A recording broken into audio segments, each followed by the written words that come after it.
Hola, querido amigo, bienvenido nuevamente a este tu curso, El mejor manual de crianza.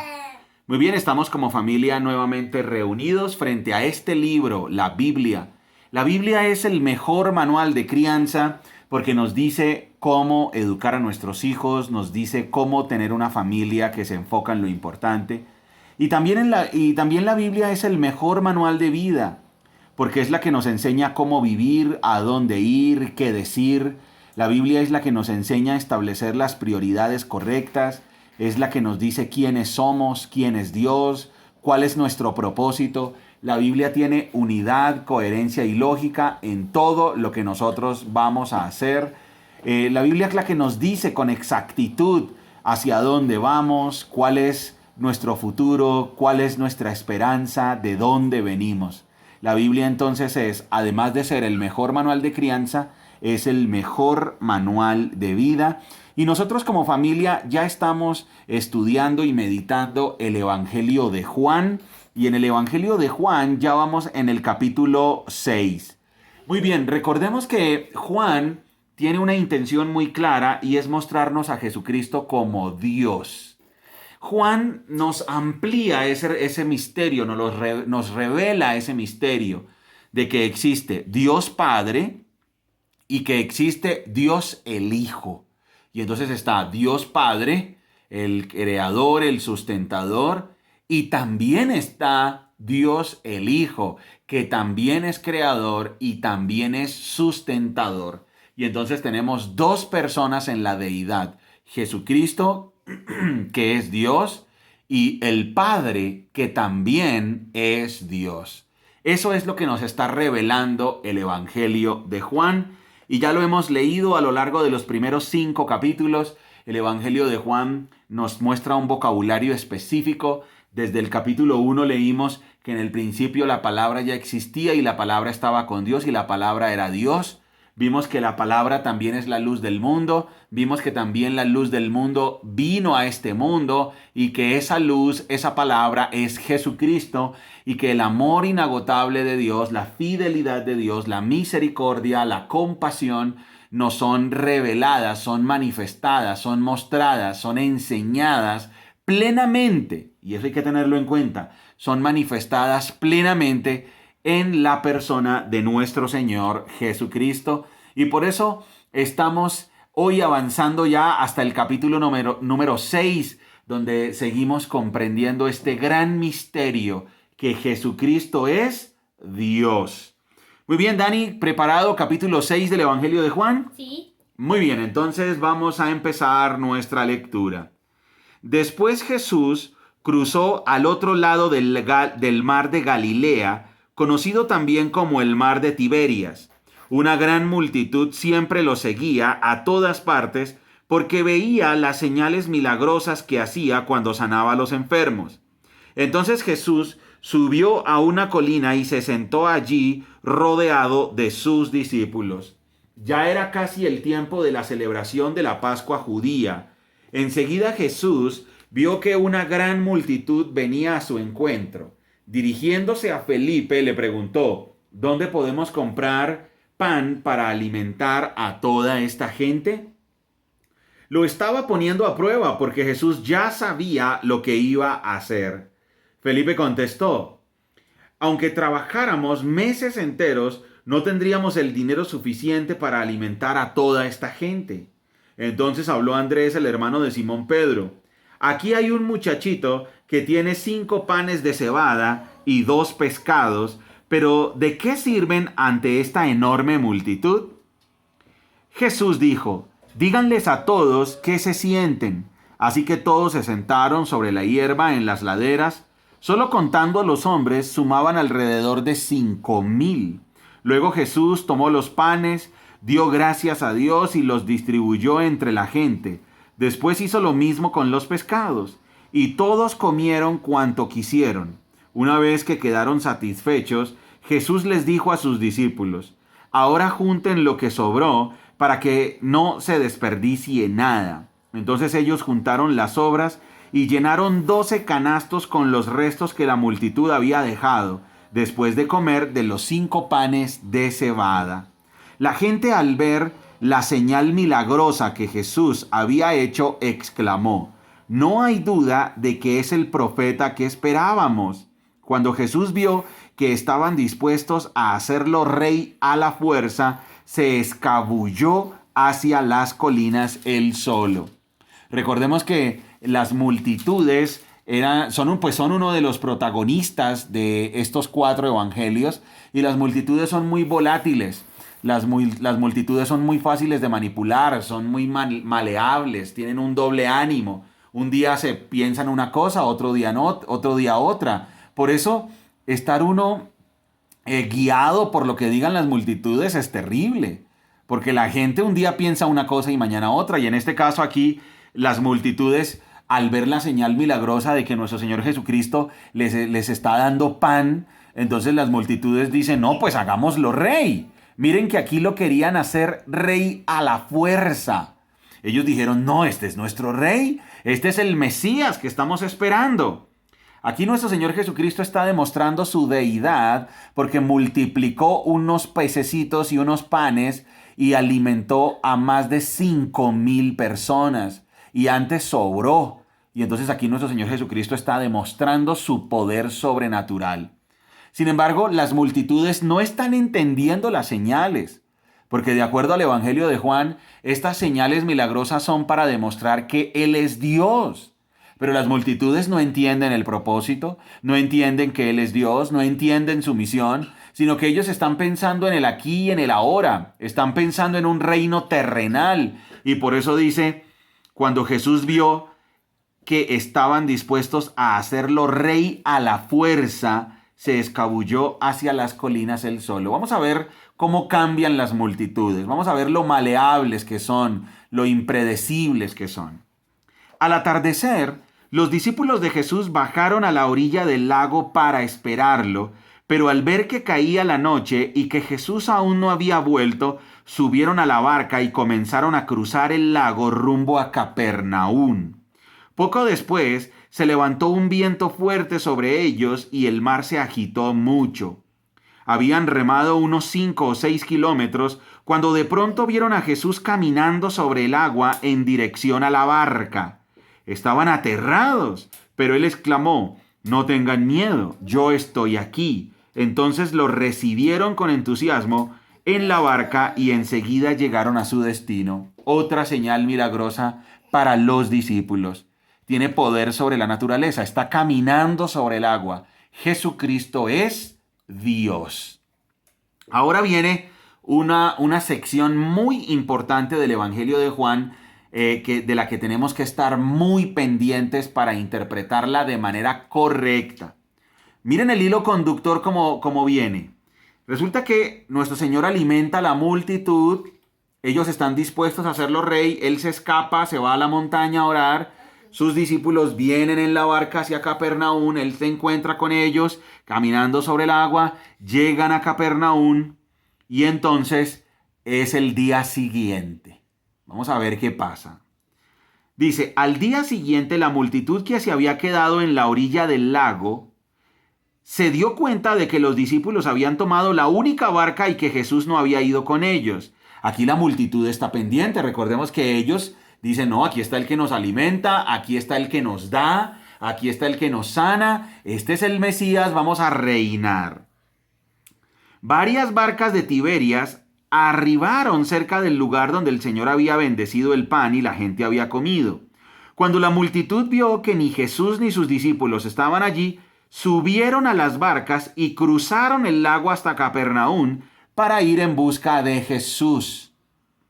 Lo encontraron al otro lado y le preguntaron: Rabí, ¿cuándo llegaste acá? Vamos a ver qué contesta nuestro Señor. Jesús les contestó: les digo la verdad.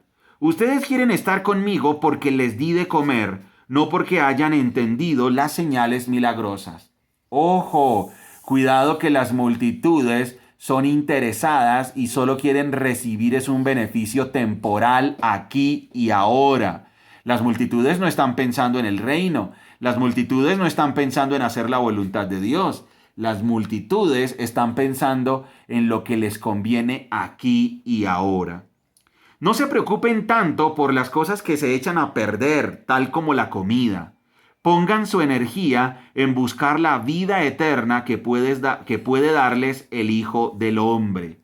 ¿En qué estaban pensando ellos? En lo terrenal, en lo temporal. Y nuestro Señor les dice, no se preocupen por eso que es temporal. No se preocupen por satisfacer sus necesidades aquí y ahora. Piensen más bien en lo eterno. Y entonces dice, pongan su energía en buscar la vida eterna que puede darles el Hijo del Hombre, pues Dios Padre me ha dado su sello de aprobación. Versículo 28. Nosotros también queremos realizar las obras de Dios, contestaron ellos. ¿Qué debemos hacer? Jesús les dijo, la única obra que Dios quiere que hagan es que crean en quien Él ha enviado. Si quieres que creamos en ti, le respondieron, muéstranos una señal milagrosa. ¿Qué puedes hacer? Después de todo, nuestros antepasados comieron maná mientras andaban por el desierto. Las Escrituras dicen, Moisés les dio de comer pan del cielo. Quiero que analicemos bien este punto. Resulta que ellos buscan a nuestro Señor Jesucristo por temas terrenales, porque ellos creen que Él es el Mesías terrenal, el rey que los va a liberar de la opresión romana. Sin embargo, nuestro Señor Jesucristo, cuando ellos lo encuentran, les dice, ustedes me buscan es porque les di comida y porque ustedes están pensando en lo terrenal, pero ustedes no están entendiendo las señales milagrosas que quieren mostrar. Y lo que quieren mostrar es que Dios me envió, que yo soy el Hijo de Dios, que yo soy el Rey, el Mesías. Pero de lo que yo estoy hablando es de la eternidad. Yo estoy hablando del cielo, de la vida eterna, de vivir para siempre. Yo estoy hablando de un reino espiritual. Eso era lo que significaban las señales. Y entonces ellos dijeron, pues nosotros también queremos hacer las obras de Dios. O sea, ¿qué hay que hacer? Ahí vemos la arrogancia y la ignorancia de la multitud. Porque la multitud, como siempre, quiere hacer las cosas a su manera. Es, ok, pues muy sencillo. Si hay que ganarse el cielo, pues nos lo vamos a hacer. ¿Qué hay que hacer? Pero nuestro Señor les contesta, no, lo único que ustedes tienen que hacer es creer en el Hijo de Dios, en el que Él ha enviado.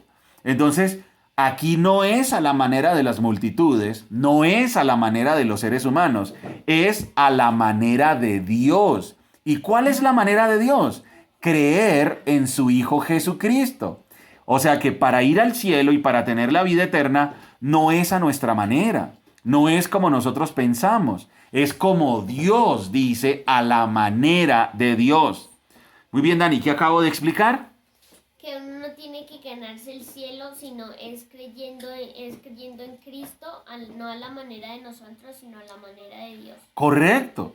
Y entonces aquí ellos dicen, bueno, ok. Si quieres que creamos en ti, ahí vemos una actitud desafiante, ignorante, arrogante y de falta de arrepentimiento. Porque llega y dice, no, si quieres que creamos en ti, le respondieron, muéstranos una señal milagrosa. ¿Qué? ¿Cómo así que les mostrara una señal milagrosa? El día anterior había alimentado a más de 5,000 personas. Y entonces ahora le están diciendo, no, pues haz una señal milagrosa. Terrible. Ahí vemos un corazón, el corazón de las multitudes era un corazón incrédulo, un corazón absolutamente duro, un corazón rebelde. ¿Cómo así que el día anterior Él les da pan y pescado a todos, los alimenta, los sana, les enseña, y ya al día siguiente cuando dice, es a mi manera, a la manera de Dios, ya lo ponen a prueba, dicen, no, a la manera de Dios no, pues muéstrenos una señal milagrosa. Por ejemplo, Moisés nos dio maná. ¿Cómo así Moisés nos dio maná? O sea, Moisés nos dio 40 años de maná. O sea, denos usted de comer 40 años. Manténganos. Hágalo a nuestra manera. Terrible. Y entonces aquí nuestro Señor Jesucristo les contesta, versículo 32. Jesús les respondió, les digo la verdad, no fue Moisés quien les dio el pan del cielo, fue mi Padre. Y ahora Él les ofrece el verdadero pan del cielo, pues el verdadero pan de Dios es el que desciende del cielo y da vida al mundo. Entonces Él agarra el tema que ellos tocaron. ¿Cuál fue? El del maná, el del pan del cielo. Y entonces llega y dice, Juan capítulo 6, versículo 32, entonces él llega y les dice, ok, entonces Moisés les dio pan del cielo, pues voy a hablar del pan del cielo. El pan del cielo primero no se los dio Moisés, se los dio fue mi Padre, para empezar.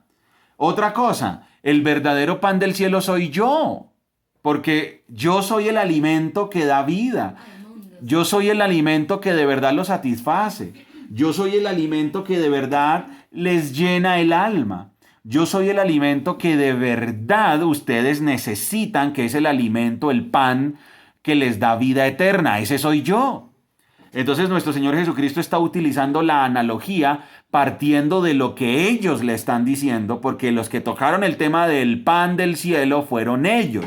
Ellos fueron los que dijeron, haga una señal, porque por ejemplo Moisés nos dio pan, les dio pan a nuestros antepasados, 40 años les dio pan. O sea, manténganos usted, súplanos usted. Y entonces él dice, no. Y entonces ellos llegaron y dijeron, nuestro Señor Jesucristo llega y dice, recordemos el versículo 33, pues el verdadero pan de Dios es el que desciende del cielo y da vida al mundo. Ojo que esto es un énfasis que hace el Evangelio de Juan. El Evangelio de Juan dice constantemente, el que descendió del cielo. El que descendió del cielo. Versículo 34, Señor, le dijeron, danos ese pan todos los días. Las multitudes quieren a alguien que los mantenga, alguien que supla sus necesidades físicas y aquí y ahora. Jesús les respondió, yo soy el pan de vida. Ellos están, ellos en qué están pensando. Ellos están pensando en lo terrenal. Jesucristo les está hablando desde la visión de Dios, de lo eterno. Y los seres humanos tendemos a hacer lo mismo. Pensamos en lo terrenal y Dios está hablando de lo eterno. Pensamos en lo momentáneo y Dios está pensando en lo que trasciende. Y entonces dice, yo soy el pan de vida. El que viene a mí nunca volverá a tener hambre. El que cree en mí no tendrá sed jamás. Aquí nuestro Señor Jesucristo está hablando en términos espirituales. ¿Quieres llenar tu alma? Dios es el que llena tu alma. ¿Quieres saciar tu hambre? Dios es el que la sacia verdaderamente. ¿Hambre y sed de qué? Del alma. Esa necesidad del alma profunda, de la vida eterna, del sentido, del propósito, de la satisfacción verdadera. Pero ustedes no han creído en mí a pesar de que me han visto. Sin embargo, los que el Padre me ha dado vendrán a mí y jamás los rechazaré, pues he descendido del cielo para hacer la voluntad de Dios, quien me envió, no para hacer mi propia voluntad. Y la voluntad de Dios es que yo no pierda ni a uno solo de todos los que Él me dio, sino que los resucite el día final. Pues la voluntad de mi Padre es que todos los que ven a su Hijo y crean en Él tengan vida eterna, y yo los resucitaré en el día final. ¿Sí ven? Las multitudes están hablando desde lo terrenal, Jesucristo está hablando desde lo celestial y lo eterno. Las multitudes están hablando de lo pasajero, de lo que se toca, de lo material. Jesucristo está hablando del alma, de lo eterno, de lo que trasciende. Entonces la gente comenzó a murmurar en desacuerdo porque Él había dicho, yo soy el pan que descendió del cielo. Ellos se decían, ¿acaso no es este Jesús, el hijo de José? Conocemos a su padre y a su madre. ¿Y ahora cómo puede decir yo descendí del cielo? Jesús les contestó, dejen de quejarse por lo que dije, pues nadie puede venir a mí a menos que me lo traiga el Padre que me envió, y yo lo resucitaré en el día final. Como dicen las Escrituras, a todos les enseñará Dios. Todos los que escuchan al Padre y aprenden de Él vienen a mí. No es que alguien haya visto al Padre, solamente yo lo he visto, el que Dios envió. Les digo la verdad, todo el que cree tiene vida eterna. Sí, yo soy el pan de vida. Sus antepasados comieron maná en el desierto, pero todos murieron. Sin embargo, el que coma el pan del cielo nunca morirá. Yo soy el pan vivo que descendió del cielo. Todo el que coma de este pan vivirá para siempre, y este pan que ofreceré para que el mundo viva es mi carne. Y entonces aquí está diciendo, para que ustedes tengan vida, yo tengo que ofrecer mi cuerpo en sacrificio. Eso es lo que Él vino a hacer. Él vino a sacrificarse por nosotros en la cruz para que podamos tener vida. Porque separados de Cristo, separados de su sacrificio, no podemos tener vida, ni vida abundante, ni vida eterna. Entonces la gente comenzó a discutir entre sí sobre lo que Él quería decir. ¿Cómo puede este hombre darnos de comer su carne?, se preguntaban. Por eso Jesús volvió a decir, les digo la verdad, a menos que coman la carne del Hijo del Hombre y beban su sangre, no podrán tener vida eterna en ustedes. Pero todo el que coma mi carne y beba mi sangre tendrá vida eterna, y yo lo resucitaré en el día final, pues mi carne es verdadera comida y mi sangre es verdadera bebida. Todo el que come mi carne y bebe mi sangre permanece en mí y yo en él. Yo vivo gracias al Padre viviente que me envió. De igual manera, todo el que se alimente de mí vivirá gracias a mí.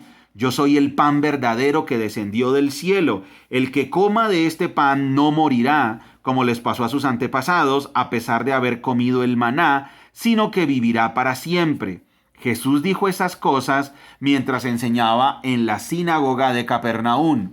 Y aquí está diciendo, mi carne es el sacrificio que yo voy a dar para que ustedes puedan tener vida eterna. Recuerden que Jesucristo murió en la cruz porque Él sufrió el castigo por el pecado que nosotros merecíamos recibir. O sea, nosotros merecíamos ser castigados, pero fue Jesucristo el que fue castigado en nuestro lugar. Él fue el sustituto perfecto. Y entonces Él ofreció su cuerpo y derramó su sangre en la cruz para que nosotros tengamos vida eterna. Y eso es lo que Él está diciendo aquí. Mi carne es verdadera comida, mi sangre es verdadera bebida. Es el sacrificio mío en la cruz y la sangre que voy a derramar son los que los hacen a ustedes libres del pecado y los que les dan vida eterna. Entonces, Dani, dime, ¿qué es lo que le da al ser humano el sacrificio de Jesucristo en la cruz? El hecho que haya sido molido en su carne y que haya derramado su sangre. ¿Eso qué le da al ser humano? Salvación. Correcto, eso le da salvación y vida eterna. Por eso Él está diciendo, el que coma de este pan no morirá. O sea, si ustedes creen en mí, no van a morir porque mi carne va a ser ofrecida en sacrificio y mi sangre va a ser derramada por causa de sus pecados para que ustedes, yo pago por ustedes para que ustedes vayan al cielo y tengan vida eterna. Y ahora miren lo que hacen las multitudes. Muchos de sus discípulos decían, esto es muy difícil de entender. ¿Acaso esto, cómo puede alguien aceptarlo? O sea, ellos dijeron, ¿qué? Ay, no, yo no entiendo. No, yo no entiendo. ¿Cómo así? ¿Cómo así? Esto es difícil de entender. ¿Cómo puede aceptar eso? Ellos no estaban entendiendo el mensaje de la cruz, el mensaje del sacrificio. Y Jesús estaba consciente de que sus discípulos se quejaban, así que les dijo, ¿acaso esto les ofende? ¿Qué pensarán entonces si ven al Hijo del Hombre ascender al cielo otra vez? Nuevamente el autor está diciendo, miren, Jesucristo vino del cielo, Él es celestial, Él es divino, Él es Dios. Y Él va a regresar al cielo otra vez. Solo el Espíritu da vida eterna. Los esfuerzos humanos no logran nada. Las palabras que yo les he hablado son espíritu y son vida. O sea, la única manera de entender el mensaje de Jesucristo es a través del Espíritu Santo. Si Dios, el Espíritu Santo, nos guía a la verdad, podremos entender. Porque las palabras que Jesucristo habla son celestiales y son espirituales, no son humanas. O sea, miren la falla en la comunicación que había. Las multitudes, ¿en qué estaban pensando? En lo terrenal. ¿Dónde estaba su visión? En lo terrenal. ¿Jesucristo en qué estaba pensando? En lo celestial y en lo eterno. Entonces, por eso no se estaban entendiendo.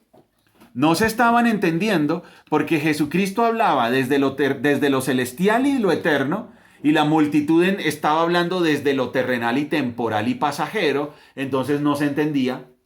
Ellos decían, no, esto no lo podemos entender. Y entonces Él dice, claro, Ustedes no me pueden entender a menos de que sea el Padre el que los traiga a mí, a menos de que sea Él el que les revele estas verdades. Ustedes nunca las van a entender. Vuelvo y lo leo. ¿Acaso esto los ofende?, dijo Jesucristo.